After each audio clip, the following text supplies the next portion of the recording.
We're into questions of breach of trust. So someone places an object of value with a custodian, and then this, maybe we were talking about going on holiday and leaving your bike with your neighbor. And you come back from holiday and you say, "Where's the bike?" And the neighbor says, "Oh, yeah, well, it was stolen." So we have a breach of trust, and maybe we have an oath. And the Mishnah goes from the property that was lodged with the neighbor to a situation where you might steal from your father. So we're getting into other types of breach of trust, but we're still going to be circling around the question of repaying the principal, as the Torah requires, and the fifth, which, as we've said, is actually 25% because it's a Talmudic fifth. Talmudic fifth is 25%, and bringing a guilt offering. So that's what we have to do. But let's look at the Mishnah. Hagozel aviv v'nishbalo. Someone stole from his father, and we can imagine if we are living in close quarters, this might be incredibly easy. Someone just takes some stuff. You just take some stuff out of your father's house. V'nishbalo, and he swore to him. Now, when the Mishnah in Bava Kama says v'nishbalo, it always means he swore falsely to him. He swore he didn't take it. Umate, and his father dies. So now he's got the object. He's illegally acquired the object. And what's he going to do?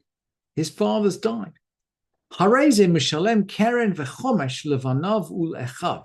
So he's got to repay the value, the principal, and the fifth to levanav ul echav, to his sons and to his brothers. And following Rashi, I think we can assume, or following Rashi anyway, this is to his father's sons or to his brothers. In other words, the people that will inherit from his father are his father's sons, i.e., the thief's brothers, or maybe if the father doesn't have any sons, the father's brothers. And we can see now, by the way, why this is, why Rashi's way of reading the Mishnah is difficult, because we think, well, hang on, if he must have at least one son because his son has stolen from him. I think the assumption here is that. So that's an interesting question. Anyway, the Mishnah says levanav ul echav, to his sons or to his brothers. And this, by the way, means that he won't benefit from the inheritance. He's going to repay everything that he's stolen. So he won't inherit it. He won't inherit it.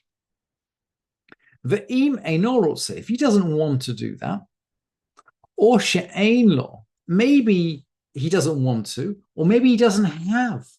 Maybe he took this object from his father, but he no longer has the object. Maybe he sold it. Maybe he ate it. Maybe he disposed of it in some other way. Maybe he crashed it. So what's he going to do? Because he still has to repay.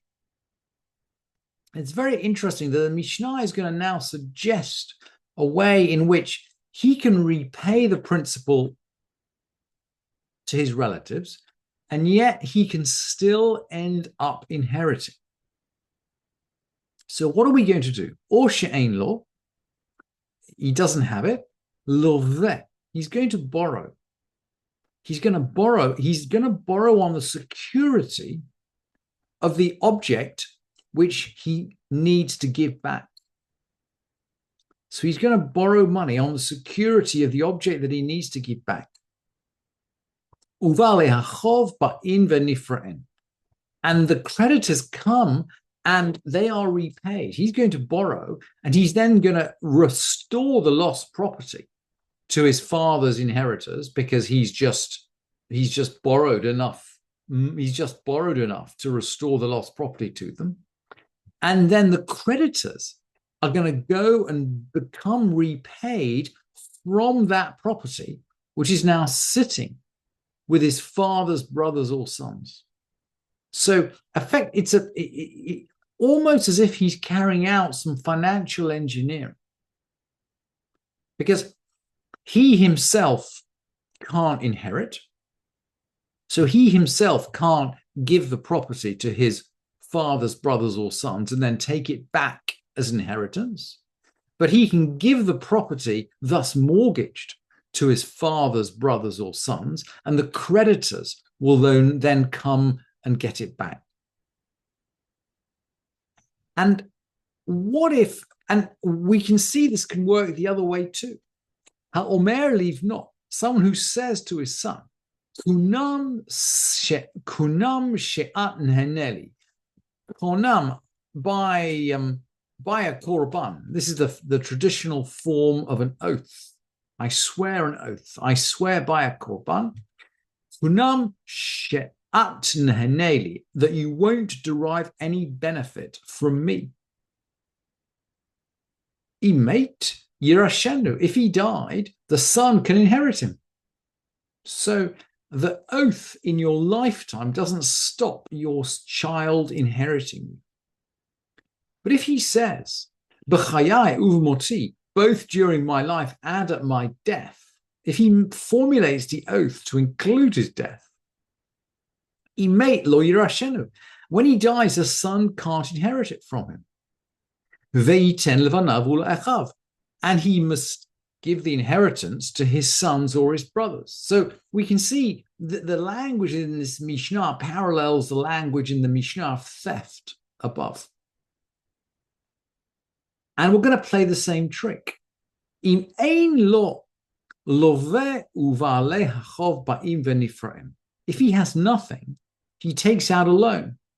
So the Mishnah, again, is going to allow this son, this disinherited son, to inherit in some way.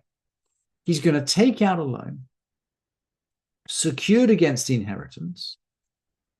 And the creditors come and exact payment. The creditors can come along and claim against the inheritance.